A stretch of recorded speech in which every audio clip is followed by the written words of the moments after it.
بسم اللہ الرحمن الرحیم۔ صرف 5 منٹ کا مدرسہ قرآن و حدیث کی روشنی میں 22 ربیع الاول۔ نمبر 1 اسلامی تاریخ۔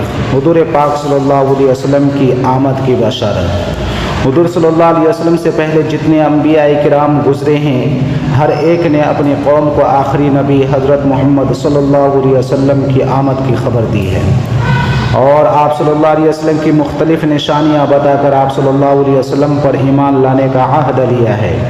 چنانچہ 1000 تبدیلیوں کے باوجود آج تک تورات و انجیل میں وہ علامات اور نشانیاں موجود ہیں جو آپ صلی اللہ علیہ وسلم کی ذات گرامی میں موجود تھیں۔ خود تورات و انجیل والے بھی اس حقیقت سے خوب واقف ہیں، جیسا کہ اللہ تعالیٰ فرماتے ہیں کہ جن لوگوں کو ہم نے کتاب تورات و انجیل دی ہے وہ رسول اللہ صلی اللہ علیہ وسلم کو ان کتابوں میں بیان کردہ نشانیوں کی بنا پر اپنے بیٹے کی طرح خوب پہچانتے ہیں، مگر اس کے باوجود ان میں سے ایک جماعت جان بوجھ کر حق بات کو چھپاتی ہے۔ سورہ بقرہ۔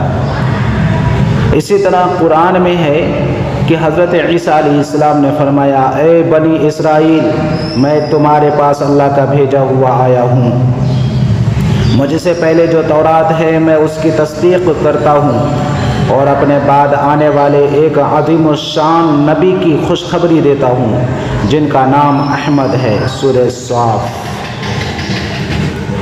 ایک مرتبہ خود حضور صلی اللہ علیہ وسلم نے فرمایا، میں اپنے باپ حضرت ابراہیم علیہ السلام کی دعا اور حضرت عیسیٰ علیہ السلام کی بشارت ہوں۔ بہقی فی دلائل النبوہ۔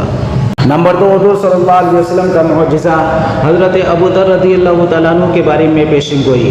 ایک مرتبہ آپ صلی اللہ علیہ وسلم نے فرمایا، اللہ تعالیٰ ابو ذر پر رحم فرمائے، وہ تنہا ہی رہتے ہیں، تنہا ہی مریں گے اور تنہا ہی اٹھائے جائیں گے، چنانچہ وہ مقام ربضہ میں اکیلے جا کر رہے، وہیں تنہائی کی زندگی گزاری اور وہیں وفات پائی۔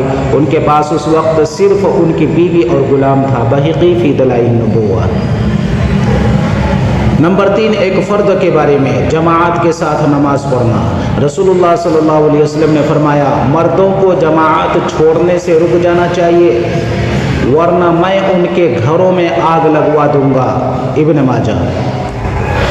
نوٹ: جماعت چھوڑنے والوں کے لیے حدیثوں میں بہت سخت وعید بیان کی گئی ہیں، اس لیے تمام مسلمان مردوں پر جماعت کا اہتمام کرنا بہت ضروری ہے۔ نمبر 4 ایک سنت کے بارے میں، مغفرت اور طلب رحمت کی دعا۔ مغفرت اور طلب رحمت کے لیے اس دعا کا اہتمام کرنا چاہیے۔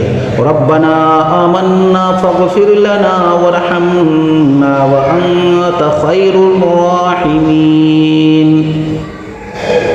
اے ہمارے پروردگار، ہم ایمان لے آئے ہیں، لہذا ہماری مغفرت فرما دیجئے اور ہم پر رحم فرمائیے، بے شک آپ بڑے مہربان ہیں۔ سورہ مومنون۔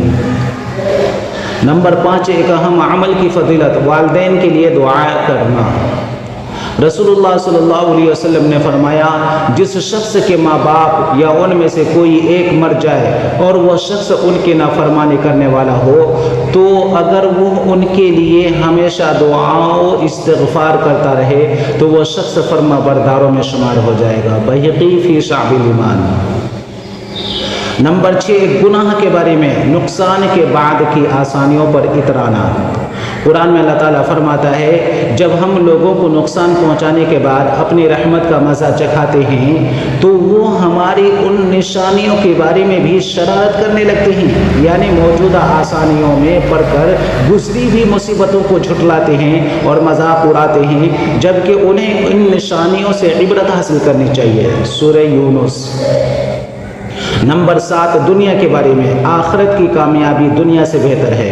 قرآن میں اللہ تعالیٰ فرماتا ہے، تم لوگوں کو جو کچھ دیا گیا ہے وہ صرف دنیاوی زندگی میں برتنے کا سامان ہے، اور جو کچھ اجر و ثواب اللہ کے پاس ہے وہ اس دنیا سے کہیں زیادہ بہتر اور باقی رہنے والا ہے۔ سورہ شورى۔